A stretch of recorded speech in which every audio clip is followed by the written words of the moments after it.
Olá pessoal, sejam bem-vindos a mais um episódio do Aproximando Ideias. Eu sou Gabriel Domingos, Managing Director na Vivo, e hoje com um convidado muito especial, Romero Rodrigues.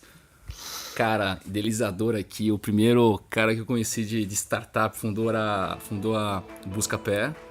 Sou um grande admirador seu. Gabriel, obrigado, adorei estar aqui, parabéns pelo show, louco para bater papo contigo. E a ideia aqui é de falar de tecnologia, inovação e tendências, e não poderia deixar de falar de startups.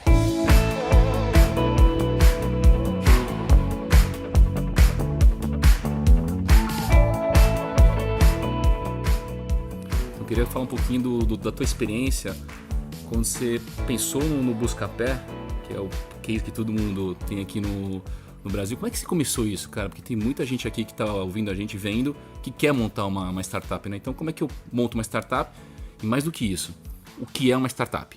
Boa. Porque, não é abrir uma empresa, já é uma startup. Eu acho que tem um... A gente costuma dizer que startup é uma empresa de altíssimo crescimento. Então, uma empresa que ela está começando pequena, mas por ter uma base tecnológica muito forte, ela pode escalar muito rápido e ficar muito grande. Não precisa ser de tecnologia, mas tecnologia faz a empresa escalar e crescer muito mais rápido.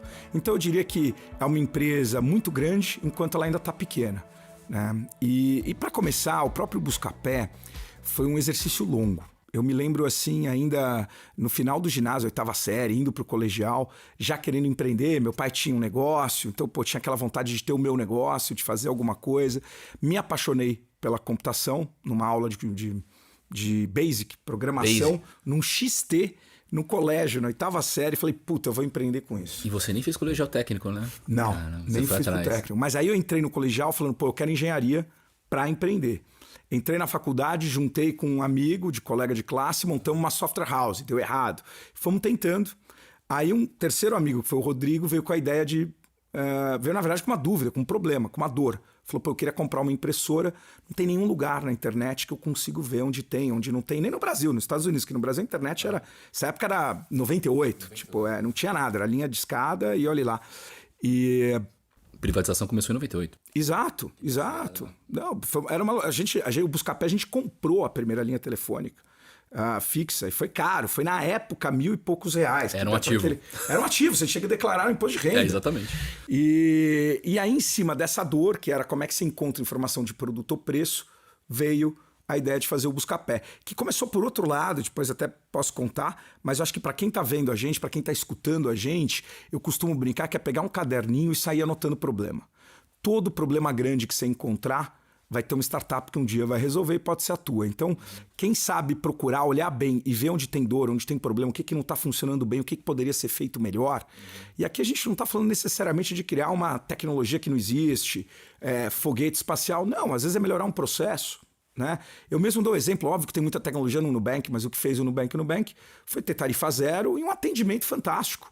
Nenhuma dessas duas coisas você precisa saber programar, uma proposta diferenciada. Então a inovação pode estar no modelo de negócio e não necessariamente no código-fonte. Você acha que hoje para montar uma startup está mais fácil do ponto de vista de ter acessos a recursos versus em 98 ou até em 2008? Olha, mudou bastante. Há 20 anos atrás, 23, 24 anos atrás, você tinha menos competição, tinha um número menor de startups, porque era justamente mais difícil você chegar no produto.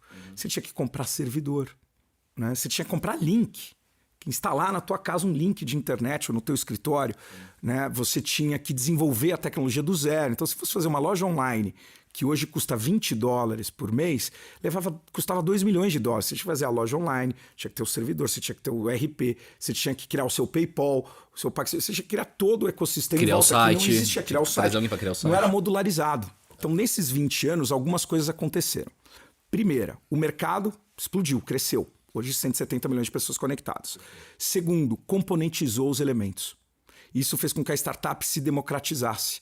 Antes era só engenheiro que fazia startup, era só nerd, só geek como eu. Por quê? Porque você tinha que saber codar. Hoje não precisa, mas hoje não precisa, você pega os bloquinhos e monta. Então você tem um arquiteto com um veterinário fazendo uma startup, né? E aí o que mudou é o seguinte, como é muito mais fácil, muito mais democrático, você tem muito mais competição. Então é mais fácil todo mundo chegar no protótipo, no tal do MVP, né, que é o produto mínimo viável.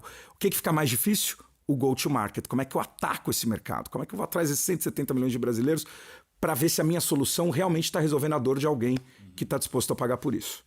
E quando você fala ir para o mercado e fazer o go-to-market, é ter ferramentas que você consiga acessar, principalmente as redes sociais, para ser visto, tá?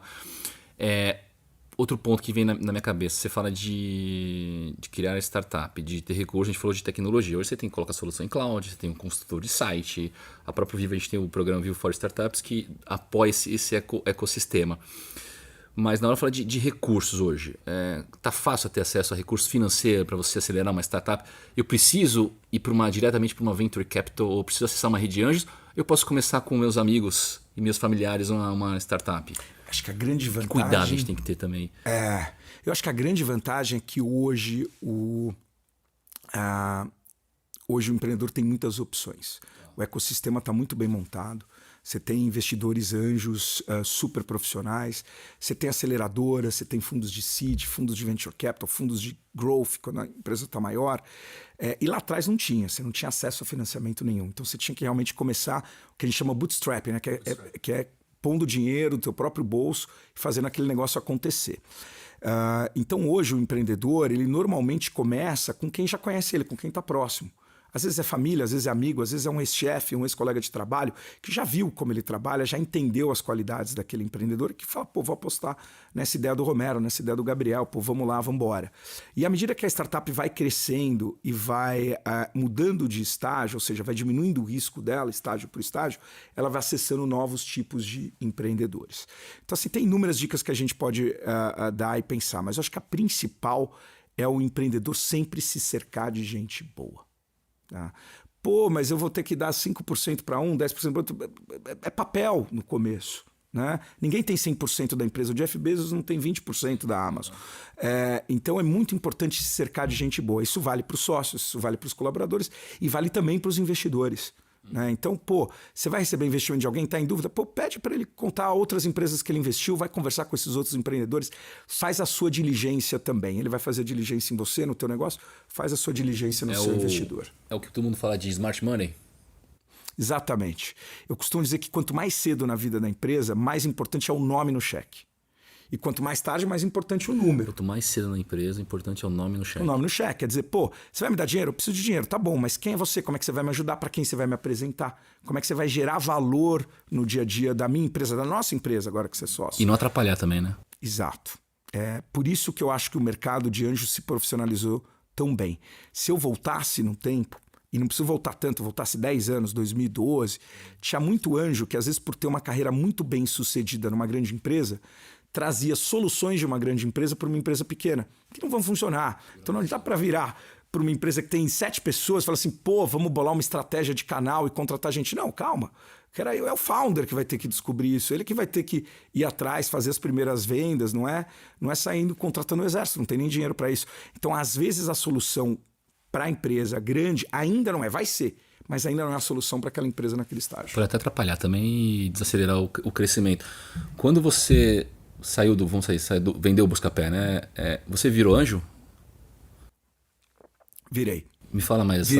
Foi algo muito, diria até não programado. Que ano foi isso, Romero? Isso foi 2009. Bem início, né? Bem início. Foi um dos primeiros anjos 2010. E foi natural, porque o que aconteceu foi a trajetória que eu tinha tido no Buscapé. Eu colecionei um monte de olho roxo, um monte de cicatriz, que eu não tinha percebido, mas tinha Virou apanhado. Casca, né? Apanhei de varejo daqui, do Google dali, do PayPal de lá, da Redcar por trás, todos os lados. E sem perceber, isso tinha me qualificado na visão de alguns empreendedores para poder ajudar eles, visto que eles estavam tendo problemas parecidos. Então eu lembro um pouco depois de eu ter feito a venda do Buscapé, que um dos empreendedores, dos vários que eu acabei de investindo, era um empreendedor que falou, eu queria muito tua ajuda, investe aqui, eu te dou mais algumas ações, vem participar do meu conselho, mesmo que informalmente, porque eu tenho o mesmo problema que você teve no Buscapé. Eu falei, qual que é o problema? Ele falou, no Buscapé as grandes lojas não entendiam teu modelo de negócio, queriam te matar. Eu tô tendo problema com a academia grande, porque eu fortaleço as academias pequenas de bairro. No caso era a Gympass, era o Cezinha, bem no comecinho da Gympass. Então você vê, não era porque eu finalmente tinha algum dinheirinho no bolso por ter vendido Mas você tinha o nome no cheque. Mas eu tinha o nome no cheque, eu tinha um olho roxo, eu tinha uma cicatriz escrito, apanhou de grandes players. Ele falou, eu quero um cara que apanhou e sobreviveu, não precisa ser um cara que bate, é um cara que sobrevive. Não, bacana. E aí de antes você naturalmente virou um VC? Não foi tão óbvio. Eu segui no Buscapé por mais 5 anos. Tá. E meu sonho era... a Naspers adquiriu 91%. Depois tinha mais options e tal. Então tinha uma participação pequena, mas bacana. E meu sonho era fazer o IPO do Buscapé. Até porque depois que a Naspers comprou e a gente pôde acessar o balanço da Naspers financeiro, que é um grupo gigantesco, a gente conseguiu fazer muita coisa com o Buscapé. O Buscapé ganhou muita presença, ficou muito famoso naquele momento.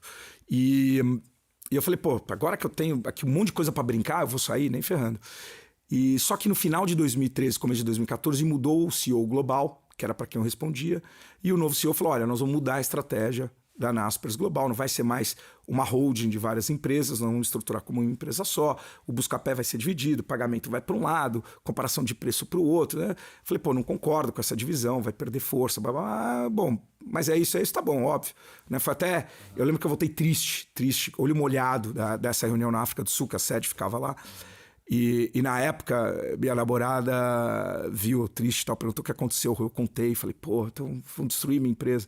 Falou, você não entendeu ainda, né? Tá na hora de eu te contar, já faz 4 anos, 5 anos. Não é mais sua empresa. Você vendeu. Alguém de fora deu a... Você vendeu, você não percebeu ainda. Então, o que foi legal, porque você vê que os primeiros 4 anos foram tão bons que continuava tudo igual. Aí, obviamente, na hora que teve divergência de visão, eu falei, olha, então vou buscar meu caminho. Já tinha feito 30 investimentos anjo até lá, naquele momento. E tinha me apaixonado. Falei, putz, não vou entrar em outra jornada de empreender agora. Estava participando de alguns conselhos de empresa grande, mas falei, putz, não é para mim, eu gosto de estar mais perto do começo da história, de criar. Falei, pô, eu acho que eu vou fazer isso profissionalmente. Aí conversei com vários fundos, já era próximo tanto da Redpoint quanto da eVentures, que agora chama Headline. E aí me juntei à Redpoint Ventures, que é uma gestora que tem 2 fundos sob gestão aqui. E agora estou fazendo isso de novo também com a Redpoint e com a Headline no Headline 3, junto com a XP. Na XP, eu vi a notícia, fiquei bem feliz com esse movimento, cara. Outra coisa, você como anjo, vamos explorar até você chegar nesse até para ajudar os empreendedores. Quando você fazer um investimento, botar um nome no cheque ou fazer um investimento em dinheiro, cara, o que você avalia de uma startup? Gabriel, na hora que a gente espreme tudo, a gente está avaliando as pessoas, os founders. E a capacidade desse time de se complementar, a capacidade desse time de liderar, de atrair gente boa, de vender esse sonho, vender essa ideia. Você parar para pensar, até lendo Sapiens, tem esse trecho, é muito bom. Nada é mais abstrato do que uma empresa, né? Bizarro. Eu e você, então a gente diz que tem uma empresa, a empresa é um papel num cartório, e esse papel no cartório pode ser dono de coisa. Ele é dono de imóvel, ele é dono de carro, ele é dono de coisas físicas. Então, criar uma empresa nada mais é do que vender um sonho. Nós 2, como co-founders, vamos lá, vendemos o sonho, traímos mais um fundador, trazemos o anjo, os primeiros colaboradores, você está o tempo inteiro vendendo essa tua visão de mundo, que o mundo pode ser diferente porque você acha que você pode fazer ele diferente. Então, na hora que a gente está perguntando sobre o modelo de negócio, na hora que a gente está perguntando o que ele faria nessa situação ou na outra situação, na hora que a gente entende como que ele construiu a solução para aquele problema, no final do dia, a gente está avaliando as pessoas. Tanto as características, vamos dizer, técnicas, quanto é bom, o raciocínio, a visão de negócio, ou a visão de tecnologia, se for o caso, quanto os comportamentais, que são importantíssimos. Então, tô falando com o Gabriel, o Gabriel escuta, absorve, ou é aquele founder respondão, sabe tudo. Historicamente, o sabe tudo não dá tão certo quanto o cara que é quietinho, pergunta, anota, esponja, né? Os pontos falhos dele, ele cobriu trazendo gente boa, legal, ele sabe montar time, sabe ser team player. Alguns dos empreendedores têm experiência naquele setor que eles estão atacando. Às vezes não tem, mas se tiver, ponto positivo. O cara vai entrar uma health tech, ninguém entende de saúde e tal, difícil. Seria melhor alguém que já, não precisa ser médico, mas já operou numa empresa de saúde, alguma coisa.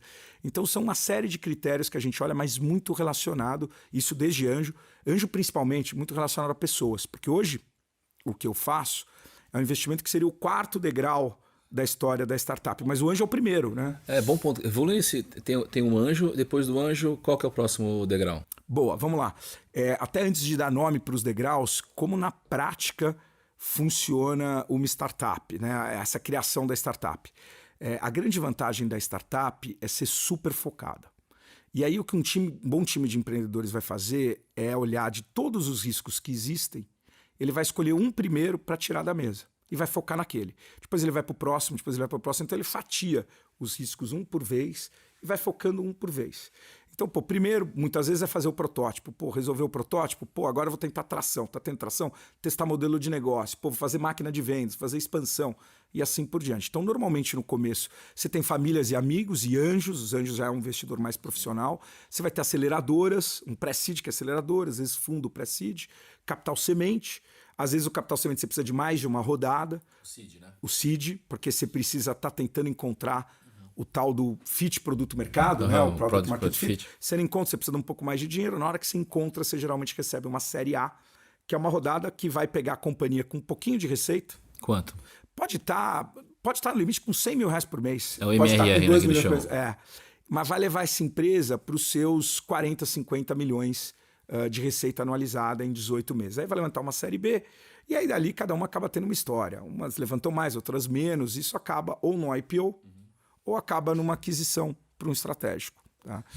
E olhando o mercado hoje, você sugere a galera investir em startups? Por exemplo, a gente fala em diversificar, né? Então a gente fala de, sei lá, põe seu dinheiro no fundo, sei lá, compra um imóvel, compra umas ações. Investir em startups é diversificar o teu investimento? Olha... E se sim, quanto? A gente levantou agora recentemente na XP o que foi o maior FIP do Brasil em número de cotistas, que é um fundo de venture capital para investir em startups brasileiras, e a gente teve 12.500 cotistas. É talvez o maior fundo de venture capital do mundo. A primeira vez que teve no varejo, teve para investidor qualificado, investimentos que começavam pequenos. Antes você tinha que investir 1, 2, 3 milhões de dólares para acessar um fundo. Agora você com 25 mil reais você consegue acessar um fundo de venture capital. Isso democratizou a classe de ativo e vai democratizar cada vez mais. Então a resposta é sim, em geral, qualquer portfólio deveria ser bem diversificado e ter um percentual pequeno em alternativos, que são geralmente ilíquidos, e desses alternativos um pedaço em venture capital. Quanto? 1 a 3% da carteira é super saudável. Para quem gosta mais agressivo, vai ter um pouco mais, mas isso nunca deveria ultrapassar 20, 25% alternativos como um todo. Então, em geral, sim. Agora, eu acho que especialmente. Por que agora especialmente? Porque é meio contraintuitivo, mas o momento de crise que a gente está, os ajustes dos valuations, a possível recessão que tem para vir americana, difícil entender, mas são muito positivos para o espaço de startup. E isso aí por uma diversidade de fatores. Tá? Mas para citar alguns, primeiro, você tem a startup que capta. Um número menor de startups deve levantar dinheiro, mas as que levantam têm muito mais chance de serem bem-sucedidas porque tem menos competição, tem menos dinheiro no mercado. Então quem era bom e sabe operar, vai continuar levantando, vai operar e vai crescer. Mas no mercado como o do ano passado, que tinha muito dinheiro, o bom levantava, e um cara que não era bom para operar, mas era bom para levantar dinheiro, também levantava. Então o mercado tinha muito que a gente chama de dinheiro burro, muito excesso de dinheiro. Agora a gente vai ter dinheiro um pouco mais inteligente. Isso significa que quem opera bem vai entregar muito. Vai ter menos competição, vai ser mais fácil contratar gente talentosa. As grandes empresas, se tem recessão, costumam parar os projetos de inovação, porque às vezes o CEO fala, eu não vou bater a meta. Então, já que eu não bato a meta de receita, deixa eu bater de lucro, deixa eu diminuir um pouco, desinchar. Então, é um momento muito propício. E se olha no passado, as grandes empresas de tecnologia foram criadas durante crises. E eu vi também uma reportagem que comparando 2021 com 2020, teve um aumento de 150% de captação no mercado. E esse foi uma loucura. Foi uma loucura. Então, não é um ano para replicar. Então, não dá para dizer que diminuiu o investimento em 2022. Eu, de fora, não estou no mercado, faço uma leitura que a gente vai continuar investindo, mas não vai ter o mesmo crescimento de 150%. Mas se você comparar 22 com 21, estão apontando um crescimento de 50% de captação. Então, uns 12 milhões de dólares. É dinheiro. Então, os VCs têm dinheiro para investir, agora só tem que achar startup. Isso.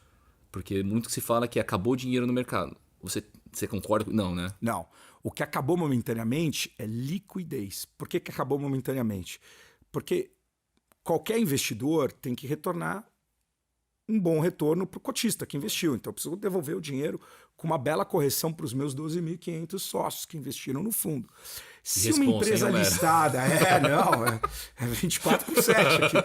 Se uma empresa listada valia 100, agora ela vale 30, bi, 1.000, que se a gente quiser, Pô, eu não posso continuar investindo a mesma coisa que eu investia se o teto é mais baixo. Porque senão a única coisa que eu vou fazer é reduzir o retorno do meu cotista. Então o mercado está sentindo para ver se os valuations que de 100 foram para 30 vão voltar para pelo menos 50, ou se pelo menos as rodadas ficam mais baratas e você entra melhor nas companhias. Tá? Dito isso, no final do dia, o que eu faço não é comprar empresa barato. Isso tem ótimos fundos que vão fazer ou em private equity ou em bolsa. Eu tenho que comprar a empresa certa. Você compra a empresa certa, mesmo que você pague 2 vezes o preço por ação do que você está pagando, se ela for certa, ela ainda vai te dar o retorno que você precisa. A pergunta do 1 milhão, ou dos 12 mil cotistas, o que é a empresa certa? Boa. A empresa certa, de novo, vamos lá, vou dar os 2 exemplos, o prático e o teórico.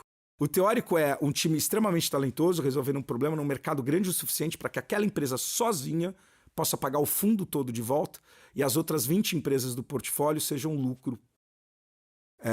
Isso a gente está falando de uma empresa que vai valorizar o nosso primeiro cheque entre 100 e 300 vezes o dinheiro, num período de 7 anos. Tá. Tem algum setor específico? Quais setores você está? A gente é agnóstico de setor, por alguns motivos. Um deles é humildade. A gente não tem a menor ideia qual é o setor que vai ser o mais proeminente nos próximos 3 anos. Até porque o fundo a gente aloca o portfólio em 3, 4 anos. Até porque precisa de empreendedor bom fazendo empresa nesse setor. E se a gente soubesse, a gente investia só naquele setor, não fazia todos. Mas tem algumas tendências e setores que estão super proeminentes, que eu acho que vão ser muito relevantes nessa próxima safra. Tá? Então, tudo que de alguma forma está ligado a ESG, né, ambiental, sócio, governança, porque mesmo as grandes empresas precisam dar uma resposta para o consumidor. Então, quem provê esse tipo de serviço vai pegar vento de cauda. 5G vem fortíssimo. O impacto de 5G na agricultura, então, é algo que as pessoas falam assim, pô, 5G, mas eu não preciso da minha cafeteira conectada. Não é cafeteira, é colheitadeira. Então é forte. No espaço de blockchain tem muita coisa interessante surgindo em DeFi e DAOs. Né? DeFi são fintechs para descentralizar finanças usando blockchain e DAOs é para resolver governança. Então, qualquer coisa que a governança é caótica, numa DAO você consegue resolver de uma forma tecnologicamente inteligente. Então esses são alguns setores que eu acho Saúde que a gente você vê também, Romero? Vemos. Saúde, especialmente no Brasil, é um mercado gigantesco. A gente costuma brincar internamente que não é um setor de saúde, não é um setor de doença. Porque um dos primeiros problemas é o incentivo. Tá tudo ao contrário. Todo mundo recebe, se você fica doente, usa o sistema. Né? Então você vai para a Ásia, em alguns locais da China, é o contrário. O médico tem uma carteira de 2 mil clientes, ele vai receber $10 por cliente saudável. Todo mundo saudável, ele põe $20 mil no bolso no mês. Metade gripou, azar o dele, vai receber menos porque ele podia ter tentado ter feito uma prevenção e ter pedido o pessoal tomar vacina e assim por diante. Aí é um sistema de saúde. Então eu brinco que o sistema de saúde nosso é quase um 747 a 900 km por hora voando a 20 metros de altura. Quer dizer, é um volume financeiro gigantesco, super ineficiente, sobra muito pouca margem lá embaixo para todo mundo. Não, é bacana que você falou também do 5G, Romero, e nem combinamos, hein? Foi legal você ter falado, porque para mim o 5G vai ser a convergência de tecnologia. Me pergunto, Gabriel, como é que vai surgir dentro do 5G? Cara, não tenho a menor ideia. Porque na hora que eu olho pro agro, que é 25%, 30% do nosso PIB, a gente lançou agora o Vivo Agro, que tem maquinário inteligente, tem a parte dos drones, gestão pecuária e tudo fim. Mas, cara, pode surgir outras coisas que a gente nem conseguiu mapear usando as tecnologias que estão aí, cara. A IoT, realidade aumentada, virtual. Então, para saúde, carro autônomo, smart cities, cara, eu vejo um ecossistema para as startups pegarem carona no 5G e nessas tecnologias e ter acesso ao capital. Agora, a galera tem que se atualizar e tá acompanhando esse mercado. Porque... Sim, imagina a explosão que vai ter em coleta de dados. Você está muito mais conectado com um monte de devices conectados, o que você vai conseguir levantar de informação para poder fazer tomadas de decisões mais inteligentes em qualquer setor da economia. Posso errar um número aqui, mas eu estava com a cabeça, acho que são 40 bilhões de equipamentos conectados até 2025, cara. Incrível, né? E não é só o aparelho conectado, né? Coletar, mas como é que você trata essa informação? Que aí eu acho que está o segredo. Porque coletar, muita gente vai coletar, mas como é que você vai fazer o uso dessa informação? Como é que você faz a informação virar inteligência? Exatamente. Em troca do negócio. Cara, e outra coisa, você estava falando de investimento, venture capital, e você falou de valuation. Você falou que acertou o valuation do mercado. Em 2021, os valuations estavam muito estourados. Eu vejo startup que está faturando, sei lá, no ano, R$100 mil e põe um valuation de 10 milhões. Aí se pergunta, como é que você fez o seu valuation? Para eu fazer o meu go-to-market, que você falou do fazer o scale-up, crescer e tudo mais, eu vou precisar de 1 milhão. Mas não estou disposto a abrir mão de mais de 10% da minha empresa. Logo, minha empresa vale 10 milhões. Quando você olha o valuation de uma companhia, que análise você faz? Você tem algum critério que você pode compartilhar? No estágio que a gente investe, não é muito frutífero fazer o valuation, porque é um pouco de sexo, não, e é um pouco de sexo dos anjos, porque o Excel ainda permite qualquer coisa, porque está cedo, está no comecinho da história, você não consegue usar múltiplo de mercado, nem de receita, nem de lucro.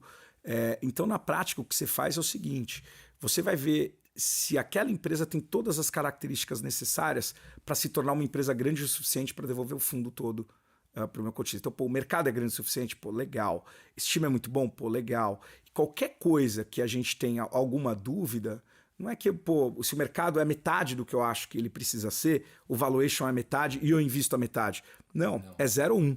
Né? A gente brinca, não dá para pular no 90% do precipício, morre 100%. Então a gente simplesmente não investe. Então você tira da amostra, você tira do processo de seleção qualquer indicador que aumente o risco da empresa não chegar lá. O time, os founders estavam discutindo muito na reunião. Será que isso é um conflito? Quer saber? Não preciso fazer. A gente olha 1.200 companhias por ano para investir em 6. 200 para 1. Então, tô com alguma dúvida? Espera, deixa de lado, vamos conversar de novo com o founder, não tem problema. Fazemos outro papo, não é que é uma prova que você não pode repetir, não é? Não, falei que você uma vez tem uma chance só. Não, pelo contrário. A gente interage muito, a gente interage 3, 4 meses para fazer um cheque, porque a gente quer conhecer as pessoas. Então, no final do dia, não tem valuation, mas é um pouco da conta que você fez, que é aquela conta do tipo, quanto você precisa para levar a empresa aqui da série A para a série B, ou seja, você está faturando um pouquinho, você vai ter que chegar em 4 milhões de faturamento, 3, 4 milhões de faturamento mensal. Tá bom, crescendo bem, crescendo 3 vezes ano sobre ano, 2 vezes e meia. Quanto você precisa de dinheiro? Eu preciso disso. E aí o que aconteceu nos últimos anos é que o eu preciso disso começou a inflar. E um pouco, infelizmente, em alguns casos, por vaidade, porque o founder fala assim, se a rodada de série A, que é a rodada que a gente faz, normalmente dilui 20%, se eu levanto um cheque maior, o meu valuation é maior. Sim. Mas esse valuation é de mentira, porque ninguém está comprando e vendendo de ninguém. Está todo mundo pondo dinheiro na empresa.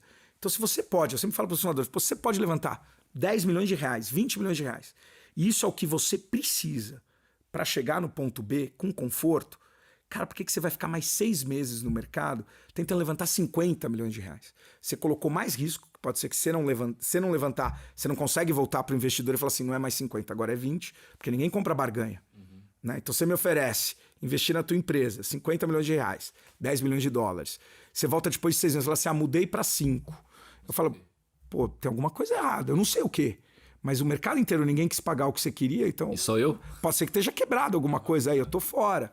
Então ele põe em risco a empresa e no final das contas, se ele precisava de 20, quando ele chegar na série B, ele ainda vai ter dinheiro no caixa, que não vai ser levado em conta no valuation. Se tem ou não tem 20 milhões em caixa, não é uma venda que você soma ou subtrai a dívida. Então, é pura vaidade de querer ter um valuation alto. Isso eu vejo que está voltando para o saudável, como era mais 2017, 2018, antes de ter o Covid e o excesso de liquidez que a gente viu. E, de novo, é bom. É bom porque, estatisticamente, comprovadamente, se você dá mais dinheiro do que o empreendedor precisa, você diminui a chance da empresa dar certo. Diminui a chance da empresa dar certo. O que acontece? O cara sabe que vai fazer o plano com 20, ele levanta 50, ele cometeu 2 problemas. Ele vai ter que crescer muito mais para a próxima rodada. Então ele vai ter que pular 2 degraus. Lembra que eu falei um degrau por vez? Agora ele vai ter que pular 2 numa passada só. 2, ele vai ficar mais criativo, né? No sentido de querer fazer mais coisas ao mesmo tempo. Tem dinheiro. Então lembra aquilo que a gente comentou agora há pouco, da dica de fazer, vou fazer uma estratégia de canal. Mas não é a hora de fazer. Mas eu tenho dinheiro. Vou chamar aí puta cara bom para tocar o meu canal. Quer saber? Eu vou começar a expandir, eu tenho dinheiro, eu vou para a Argentina, vou para o Chile, vou para o México. O cara começou a se distrair. A vantagem que ele tinha, que era foco, ele perdeu. Se for uma série C, beleza, mas numa série A, ele perdeu a vantagem que ele tinha, que era estar focado. Tô vendendo só para PJ, vou vender para consumidor. É quase o mesmo produto. Não é quase. Não é outro quase. canal, é outro Vocês lugar. sabem disso mais do que ninguém. É outra necessidade, é outra dor, sabe? É outro set de funcionalidades, é outro customer São dois success, é mundos. outro churn, é outro ticket médio. Parece que é igual, mas são duas empresas. E é um dos maiores motivos de mortalidade de uma startup, é sem perceber ela ter duas startups dentro de uma, no começo, que é justamente isso. Ter dois canais, ter dois produtos, ter dois mercados. E na verdade ela não atingiu nem o. Ela não sabe o que é ainda, né? Mas ele tem o Exato. dinheiro, então tá aproveitando o dinheiro para testar o mercado, acertar e tentar escalar. Mas nem se tentar acertar, pode perder o. É isso. Você acha que isso que aconteceu agora com as unicórnios, vamos dizer assim, que tá com uma demissão e acertando a casa, acertando a gestão para entrar no eixo? Como é que você vê esse movimento agora da. Eu acho que tem uma combinação de tudo. Tá? Então, acho que tem empresas. Empresa que está fazendo. No Buscapé, a gente tinha algo que hoje no mercado, todo mundo a gente fala assim: vocês faziam isso. A gente tinha uma curva forçada, Jack Welch, 10% do time. A gente cotacionava todo ano. Pô, mas que absurdo. Não, pô, era saudável. Era modelo, você está performando muito melhor. Não é que você está entre os 50% que não estão performando, você está entre os 10% que não estão performando. É um modelo, nós vamos reciclar, vamos trazer. De certa forma, como tinha muita disputa por talento nos últimos anos, estava difícil completar os quadros, quanto mais forçar uma curva de turnover. Então acho que tem startup que está aproveitando a situação para também ajustar e tirar um ou outro gato gordo que estava ali, mas a cultura da startup, por nos últimos anos ser muito permissiva, alguns founders falavam, pô, eu não vou fazer uma demissão grande porque pode mexer na minha cultura. Então ótimo momento, chegou o momento, vamos limpar aquela parte que não está performando, o pessoal não está entregando. Então tem um pouco disso. Tem um pouco de ajuste mesmo, porque precisa ter, o cara não vai passar no posto de gasolina tão cedo. Hoje, uma startup que está qualquer startup da série A para frente, ela tem que ter tranquilidade de poder sobreviver 36 meses sem dinheiro adicional. É o ideal. Aí ela está bem, ela está tranquila. Porque se ela precisar de dinheiro no meio desse tempo, ou não tem, ou vai ser muito caro, vai diluir muito. Então, esses ajustes são normais. E tinha startup, sim, na minha opinião, e unicórnio também, que estava no que eu chamo de crescimento não saudável. O que é um crescimento não saudável? A startup levanta dinheiro justamente para ela poder dar prejuízo nesse processo, para crescer. Só que uma coisa é você vender um produto que custa 10 por 20, tem 10 de lucro, e aí gasta com marketing, gasta com time, gasta com escritório, né? E fica menos 10 no final. A economia da unidade. O que a gente estava vendo era startup que pegava um produto que custa 10 e estava vendendo por 7, de cara, menos do que o custo de mercadoria vendida, para poder ter crescimentos estratosféricos. Mas por que isso? Eles inspiraram-se, por exemplo, na história, por exemplo, que a Amazon por muito tempo não deu lucro e agora é a maior empresa. Acho que esse é o caminho? Eu acho que foi excesso de liquidez. Né? E é muito dinheiro fácil. Então você fala, poxa, eu não preciso nem dar lucro na primeira linha e tem um monte de gente batendo na minha porta. Como eu estou crescendo crescendo rápido, desculpa, todo mundo vai entender que eu vou ficar grande muito rápido e que depois eu mudo. E esse é o pitch. Eu estou vendendo 100 por 70, mas pô, quando eu ficar grande eu vou vender 100 por 120. Só que, pô, se você nem testou o preço certo, não dá nem para dizer que você teve product market fit, concorda? Concordo. Porque o fit de produto mercado é justamente alguém que queira pagar por aquilo, mas você está subsidiando. Então esse cara vira unicórnio para depois testar o product market fit. É um risco que dá para correr? Dá. Fundo de seed corre esse risco. Na série A você já não corre mais tanto o risco de product market fit. Seed você corre mais. Mas, pô, não é uma rodada de seed, o cara está numa série D, série E. Então acho que uma ou outra, isso já tá testado, globalmente, né? Vai sofrer com isso. E aí vai ter que ajustar, vai ter que ver o que fazer. Mas isso é bom, porque esse dinheiro que entrava nesse tipo de situação não entra mais, na minha opinião, nos próximos 2, 3 anos. Todo mundo vai ter que ajustar. Então acho que assim, boa parte das empresas que puderam se prepararam e levantaram rodadas ou no final do ano passado ou no comecinho desse ano, justamente prevendo não só a crise, mas no caso do Brasil, prevendo a eleição, que é outro componente que traz muita volatilidade e que faz o investidor ficar um pouco avesso. Pô, o investidor de fora, principalmente, fala, pô, nem sei se eu quero o candidato A ou o candidato B, mas está tão polarizado, deixa eu ver quem ganha para entender como vai ser. Então... Mas não é esse o momento de entrar, Romero, por exemplo, não sei quem é o candidato A ou o candidato B, beleza. Mas se agora eu consigo ver as startups que estão redondinha, que não estão buscando só liquidez, que, cara, não é o momento que o valor está ajustado não é o momento de entrar, porque quando isso aqui acelerar, quem quiser entrar já tá caro. Sim. E você entrou. Então, para quem é investidor, não seria o momento? Em teoria sim. Cada um é cada um. Em teoria sim, cada um é cada um. Mas em teoria sim, por isso que a gente correu para levantar o fundo, porque a gente queria estar com o bolso cheio para poder montar um portfólio nesses próximos 3 anos. Agora, vem junto com esse mercado chacoalhado, juros altos. Então, o custo de oportunidade começa a ficar alto. Então, na hora que eu falo com os meus 12 mil cotistas, eles olham e falam assim, pô, mas você precisa me dar um retorno muito bom, porque o meu dinheiro parado está 13% ao ano. Então, isso também inibe que flua dinheiro para venture capital, para investimento de longo prazo, para infraestrutura, para private equity, para tudo que o Brasil precisa, infelizmente, né? Então, quando a gente vê aqueles juros de 2, 3, que talvez fosse ou não um pouco real, mas fazia fluir muito dinheiro para longo prazo. Para buscar um retorno maior. Mas também o Venture Capital e o teu Private está buscando retorno em 7 anos, 10 anos, né? Então você não pode olhar a foto, você tem que olhar o filme. É isso. Então, né, não vou investir agora porque está em crise. Não, vou investir porque eu não estou olhando hoje, eu estou olhando daqui a 8 anos. É exatamente isso. Exatamente. Pô, bacana, cara. E outro ponto aqui. Posso perguntar? Vamos ver. A pessoa fala que quer investir, quer ser anjo, quer ser empreendedor, quer ser startup. Você já passou, você foi startupeiro, ganhou dinheiro, foi anjo, agora é VC. Você já perdeu dinheiro, cara, investindo em startup? Porque assim, só tem cenários de sucesso, né? Todo mundo ganhou. Então tem a gente, cara, que tá, vou colocar 10 mil, eu acho que vai virar um IPO, e esses meus 10 mil vai virar milhões. Então eu vou entrar. Mas, cara, você entrou em uma. A chance dessa uma dar certo. Então, conta. Já perdi muito dinheiro próprio. Os fundos da Redpoint são desenhados para até 1/3 não serem bem sucedidos. Os da Headline também, 1/3 do portfólio pode morrer e ele é desenhado para isso ainda dar um bom retorno. Então, faz parte desse jogo. Tá? E quanto mais cedo na vida da startup, maior o risco. Então, se o risco é maior, teoricamente você tem que ter um portfólio bem diversificado para acomodar o risco. Quanto? É difícil dizer e varia muito de mercado para mercado, mas se você pensar que são 3, 4 anos para cobrir um vintage, num fundo de série A, você precisa ter pelo menos 20 investimentos. Então, 4, 5 anos, estamos falando de 4, 5 investimentos por ano. Quando você desce e vai para seed, você está falando de pelo menos uns 40. Então, você já está falando aí de 10 empresas por ano. Quando você vai para anjo, talvez o dobro disso até num período de 4, 5 anos. Então, 8 investimentos. Então, acaba virando, às vezes, uma estratégia de spray and pray.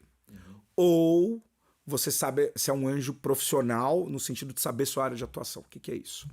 Pô, quanto mais cedo na vida da startup, a gente tava papeando aqui falando que, mais o nome no cheque é importante. Isso funciona dos dois lados, ou seja, se uma startup americana liga para mim e fala, Romero, você quer investir em mim? Tô aqui no Vale do Silício. Eu falo, não, obrigado, de jeito nenhum. Mas eu nem te contei o que é. Não preciso. Porque para um cara no Vale do Silício procurar um brasileiro sentado em São Paulo, quantos nãos ele tomou? Mas é um Romero, né? Não tem Romero. Romero não é ninguém no Vale do Silício, porque o Romero não tem. No Brasil, eu posso virar e falar assim, tem 10 diretores financeiros. Conheço o Gabriel lá na Vivo, vamos lá falar com ele. Vamos não sei aonde. Eu não sei nem onde começar nos Estados Unidos. Então, assim, eu não tenho nome para ajudar ele no cheque para explorar os Estados Unidos. Então ele já tomou não de todo mundo no Vale do Silício, todo mundo na costa leste. Depois ele não deve ter vindo para o Brasil, ele deve ter ido para a Europa, para a China. Então esse cara já tomou uns 1000 nãos. Então é xepa, é fim de feira. Não vou pegar. Agora, vale a mesma coisa para anjo. Então anjo, eu sou o presidente de um dos maiores hospitais do Brasil. Uma health tech quer falar comigo. Com certeza ela está procurando o meu nome. Uma startup de carro solar. Talvez tenha alguma coisa errada. Deixa eu pelo menos chamar para investir comigo de anjo um especialista em energia solar ou em automobilismo, ou o que seja. Então, acho que quanto mais cedo, é mais importante você entender teu lugar na mesa e no tabuleiro. Então, ou você faz profissionalmente, mas faz um número grande de investimentos, ou você entende onde você agrega e como você é visto pelas startups para garantir que você está pegando o começo da feira e não o fim da feira. Agora, eu tenho um caso muito engraçado de um investimento dos vários que deram errados e que teve muito aprendizado. Se eu puder contar. Conta, cara. Uma startup que não era brasileira, uma empreendedora jamaicana, inteligentíssima, assim, crescendo pra caramba e tava super disputado, entrou um monte de fundo sexy global, eu consegui um espaço e eu tinha uma disciplina. Outra coisa, por onde é ter uma disciplina. Então eu tinha uma disciplina, eu tinha aquele cheque que eu investia, era sempre aquele valor, ponto. Eu falei, putz, esse é meu cavalo selado. Cara, esse aqui... Porque crescia, chegava a crescer assim 10, 15% por dia, e sem parar, e sem parar, e sem parar, e sem parar. Eu falei, pô, eu vou fazer um cheque, mas eu fiz um cheque assim de 10 a 12 vezes maior que o normal. Que eu falei, vou resolver isso aqui, era bastante capital. Já saiu da sua disciplina ali, né? Errei na disciplina, né? Perdi a disciplina, fiz muito mais. E era um aplicativo social que rodava usando a base do Facebook por baixo, na época das APIs do Facebook, que estava no mundo inteiro. E que a visão da empreendedora era capturar a atenção das mulheres num público muito específico, de colegial e universitárias. E começava, imagina uma Marie Claire 2.0, uma dessas revistas femininas 2.0, e o primeiro assunto era homem, porque é obviamente algo que as mulheres falam bastante. Então o aplicativo chamava Lulu e as meninas podiam dar rating nos meninos, ex-namorados principalmente. Já namorei ele é legal. Puta, isso deve ter sido 2012, 2013, talvez, ali... 14 no máximo, foi antes de Red Point eu já estava em 2015. E aí o que aconteceu? Explodiu no mundo inteiro, era uma brincadeira, as meninas achavam o máximo, os meninos achavam legal, porque, sabe, não tem bad publicity, tá falando de mim, pelo menos mulher é curiosa mesmo, ela pode ter falado que eu sou ruim porque ela não quer e tal, todo mundo levando na esportiva, num determinado país do mundo... Testa você ver se eu sou ruim mesmo. Exato, não, putz, era... Num determinado país do mundo, pegou uma demografia um pouco maior, tipo mais 25, 35, que foi o Brasil. E os homens brasileiros não aceitaram ser avaliados por mulheres. Você vê, diz muito sobre o machismo, que a gente não fala tanto, mas... E aí o que aconteceu? Os brasileiros descobriram que se entrasse no Facebook e mudasse o sexo de homem para mulher, você sumia do aplicativo, porque o aplicativo só pegava os homens. E aí um número de brasileiros gigantesco. Isso a startup crescendo, já tinha passado meses, valendo assim, status unicórnio. E os brasileiros descobriram isso, começaram a mudar. E aí, obviamente, alguém dentro do Facebook percebeu e falou assim, cara, a gente tá com um problema aqui, tem um país no mundo que tá todo mundo trocando sexo. E o Brasil é o que mais usa, né? Não, e o dado pro Facebook é razoavelmente importante na estratégia de receita dele, né? Ele faz um monte de coisa com os nossos dados. Ele acerta um monte de coisa, imagina ele errar o sexo. E aí, assim, em questão de horas, depois que foi detectado isso, o aplicativo foi banido do Facebook no mundo inteiro. Que isso? Do dia pra noite, acabou. Em questão de horas, a empresa que valia bi para nada. Então, primeiro, obviamente, aprendizado, disciplina. E o segundo, aprendizado, risco de plataforma, né? Então, quando a gente vai investir, um negócio depende de uma plataforma, 100% de uma plataforma monopolista, que tem um dono que pode desligar um botão, já é algo que a gente vai levar em consideração. Você falou também teve um caso de uma startup que investi, que é o Facebook mudou a política e a startup deixa de existir. Por exemplo, gerenciamento de mídia e tal, a plataforma única. Se ela cai, como é que você fica? Exatamente. E cara, vamos lá, é uma startup, um investimento que você fala, puta, essa aqui tive orgulho de fazer, menos pelo dinheiro ou pelo propósito, cara. Putz. Consegue puxar? Tem várias gostosas, é muito gostoso participar. É tipo aquela história de não vai ficar com ciúmes. Isso. Mas pelo propósito, assim, pelo charme. Acho que por fato de ter 24 anos, que eu só sei fazer isso, startup de um lado, do outro, seja como anjo, como empreendedor, eu acabei participando de algumas histórias muito legais. Então... Você tem uma filha agora, né? Tenho uma filha, tinha 3 anos e meio, Helena. 3 anos e meio. Você vai poder contar pra Helena, Helena? Putz, eu acho que a Movile, que é controladora do iFood, eu servi no board por 5, 6 anos. Foi muito legal, sou acionista até hoje. E foi legal ver, porque foi bem nessa transformação que o celular pôde proporcionar, né? A gente foi, até fiquei saudoso agora, a gente foi o primeiro projeto no app, que era a internet no celular, que a Telesp Celular lançou no Brasil. A Telesp Celular foi a primeira, vivo hoje, a lançar. Então, a gente pôde acompanhar como essa transformação que o smartphone trouxe. Então, o iFood era legal, mas era no desktop. Na hora que ele vira para o smartphone, explode, foi muito legal. A própria Gympass, que eu comentei, uma história bacana, porque tive muito envolvido ali na trincheira da estratégia, das negociações, foi gostoso. Uma turma muito boa, fundadores muito bons. Comentei do César, mais o Vinícius, o João, todos. Deixa eu ver o que mais. Bom, teve Hotmart, teve Ascent, teve um monte de empresas que chegaram no bilhão. Tem um monte de empresa que eu sou investidor anjo, que eu tenho o maior orgulho do mundo. Market Up, que eu participei desde o comecinho, lá do Carlão. Mas eu acho que também, no final das contas, a própria headline que eu estou construindo agora é algo que eu queria deixar como um legado. Eu acho que a gente tem aí uma oportunidade muito bacana de... Porque é rara as atividades, talvez não seja tão raro, mas é rara as atividades em que você está fazendo algo que você é completamente apaixonado, que gera retorno financeiro, pessoal, mas que gera muito impacto também. E eu acredito muito no poder do empreendedorismo. Então você está ali ajudando de alguma forma, mentorando talvez seja uma palavra até muito forte, mas colaborando, provocando um monte de gente que é mais inteligente que você, a construir um monte de história de futuro, é muito gostoso. Então tem uma sensação de impacto e tem uma sensação de devolver, de give back. De ter passado por tudo isso e poder estar devolvendo um pouco. E volta, né, cara? Putz, é gostoso. Você tá falando aí, esse podcast aqui eu faço porque também é um puta aprendizado. E aí teve uma aqui com o Dani Castanho. O que você tá me falando tá muito... Tô voltando ao que ele falou do Ikigai, cara. Que é o que você é apaixonado por fazer, o que você é bom e o que você pode ajudar o mundo também, né? Então, na hora que você descobre isso, você toca a vida com prazer e você toca. É um elemento perfeito. Então, você tá no pitch correto, cara. E muito bom estar aqui contigo. Agradeço. Pô, imagina, eu que adoro. Esqueci algum tema, cara? Você falou de Tiani, falou de valuation. Um ponto, antes de fechar. Vamos lá. Você falou de investimento. Você tem um cheque lá, uma disciplina. Beleza. Você para um cheque, vamos fazer a conta rápida, 10 mil, tá? Aí você quer investir em 10 startups, você vai estar 1.000 em cada uma. Você põe 1.000 em cada uma, ou você põe uma parte, porque tem um termo follow-on. Isso. O que é o follow-on? Explica pra galera aqui que não conhece e como é que você tem essa tua estratégia aí. Boa. Isso faz parte da nossa disciplina. Eu não fazia isso quando eu fazia investimento anjo. E a maior parte dos investidores anjo não faz isso. Mas no nosso estágio, um fundo bem institucional, bem profissional, ele costuma guardar, no nosso caso é meio a meio.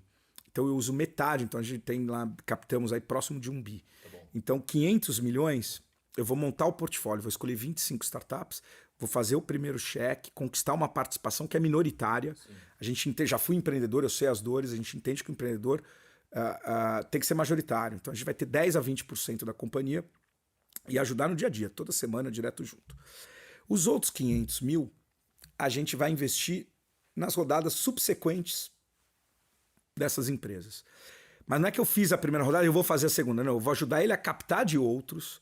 E se ele vai captar na próxima rodada 100 milhões e eu tenho 20% da empresa, eu faço 20, porque é 20% dos 100 milhões. Na próxima ele vai captar 400, eu vou fazer 80, se eu tiver 80 para fazer, e assim por diante. Então, com isso, mais ou menos um fundo, ele vai ter 1/3 das empresas que morrem, 1/3 das empresas que vão dar um retorno mais pequeno, o último terço vai dar um altíssimo retorno. Só que você coloca 70% do dinheiro nessas.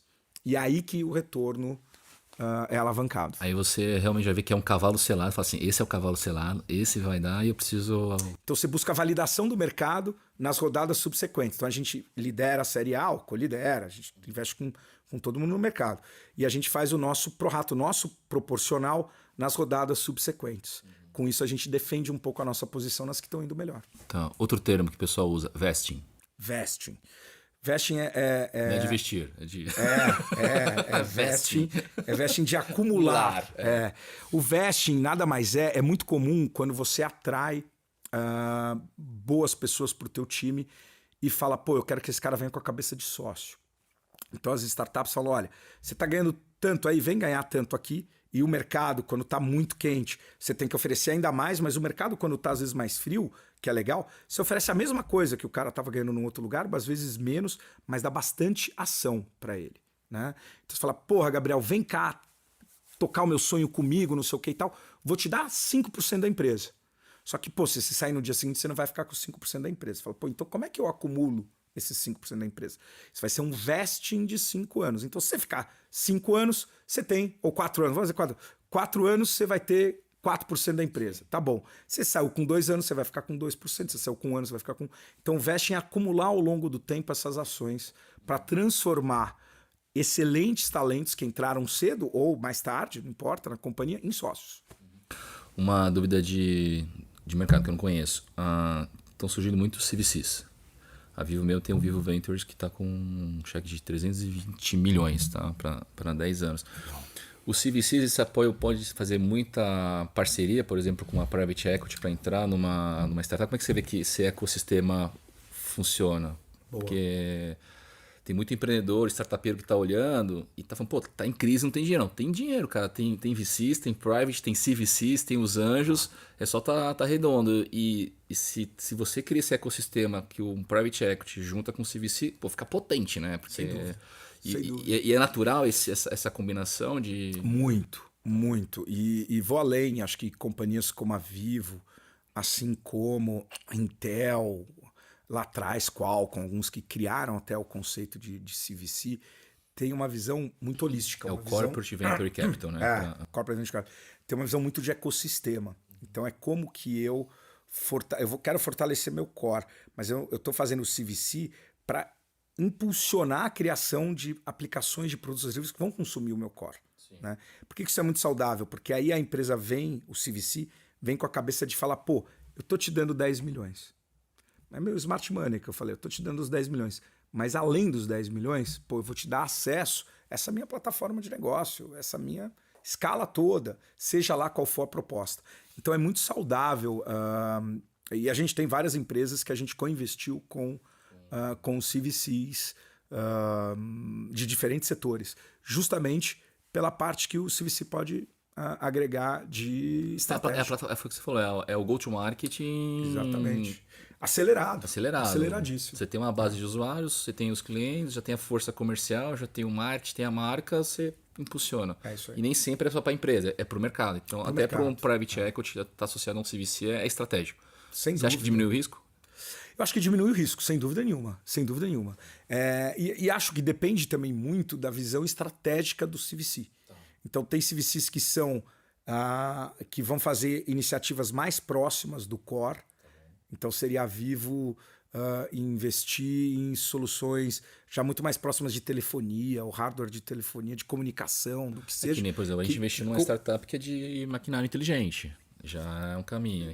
Mas aí já é um pouco mais bacana, um pouco mais afastado. A gente já está indo. Para acelerar realmente. Que é um pouco do que a Intel, que começou essa história lá atrás, fez. A cabeça era o seguinte, eu vou separar um dinheiro para investir e eu vou investir em empresas que vão ser enormes, isso vai dar retorno, mas para a Intel não faz a menor diferença esse dinheiro. O que vai acontecer mesmo é que essas empresas que eu vou investir vão criar um mercado consumidor que vai aumentar a necessidade do uso de chip. Então, está pensando na terceira derivada. Então, na hora que uma Intel Capital investe numa companhia, ela investe falando assim, eu quero ter muito retorno dessa companhia, e não investe falando assim, eu quero comprar essa companhia. Não. Eu quero que essa companhia bem-sucedida faça com que o mercado consumidor do meu produto aumente.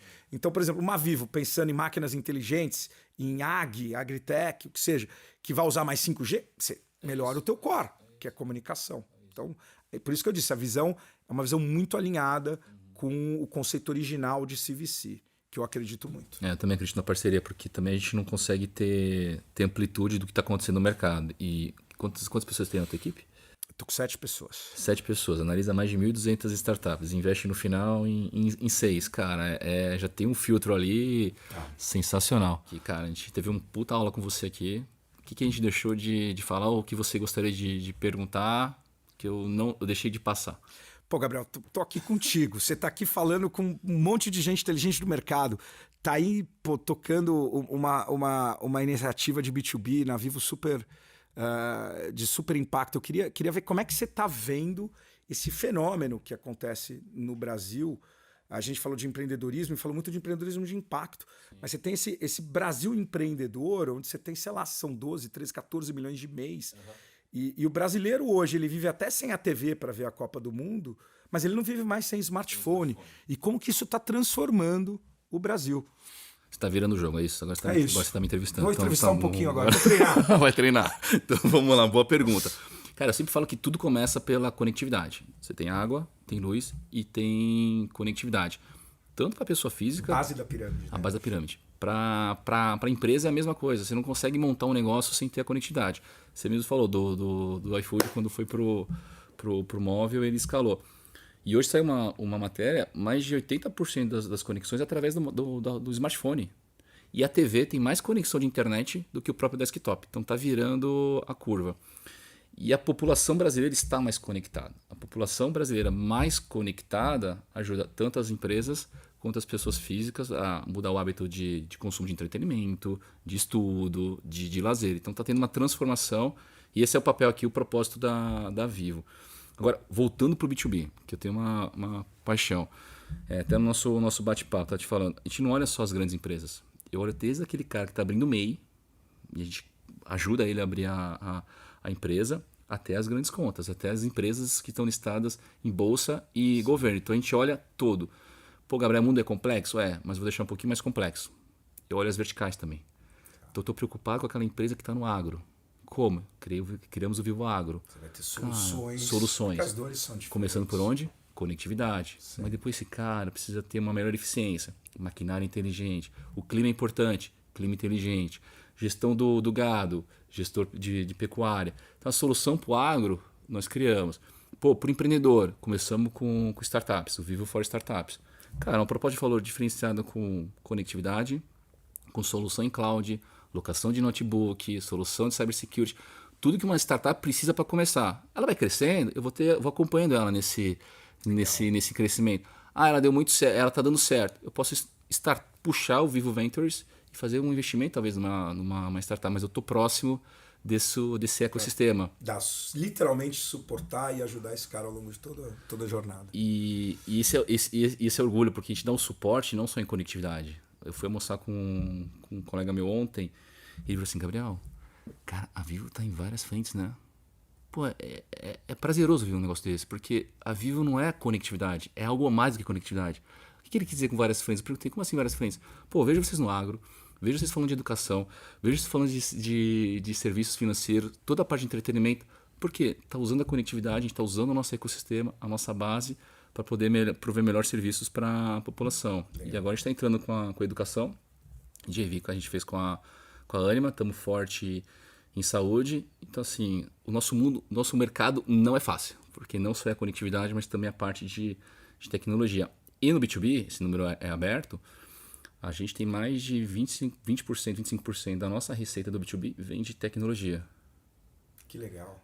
Não é conectividade, é tecnologia. Sim, que cresce serviços em cima dessa plataforma de conectividade. Gabriel, que é tecnologia? Cara, a gente revende solução de cloud.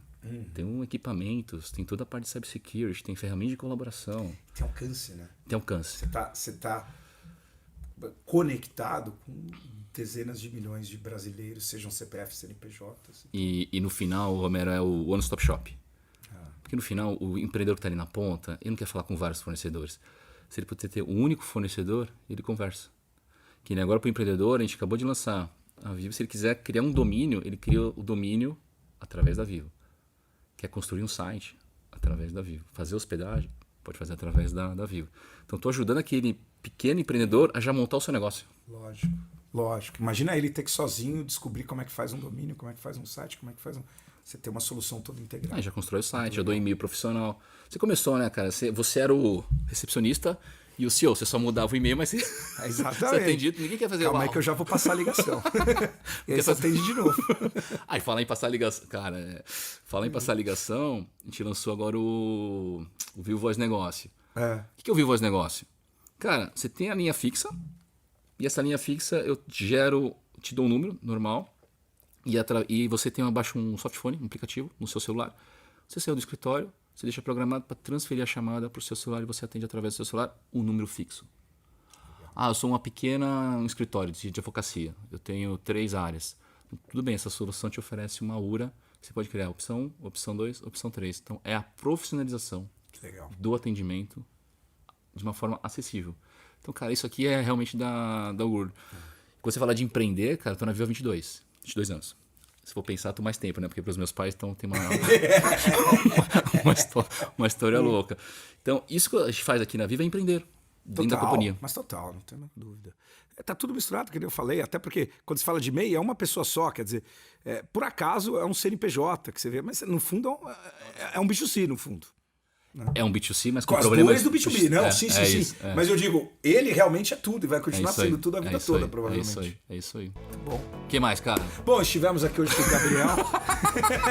Sempre quis fazer esse fechamento. Você sempre quis fazer? Cara, eu tô fazendo isso aqui, eu tô adorando, cara, é muito legal. Foi um prazer enorme, espero voltar sempre.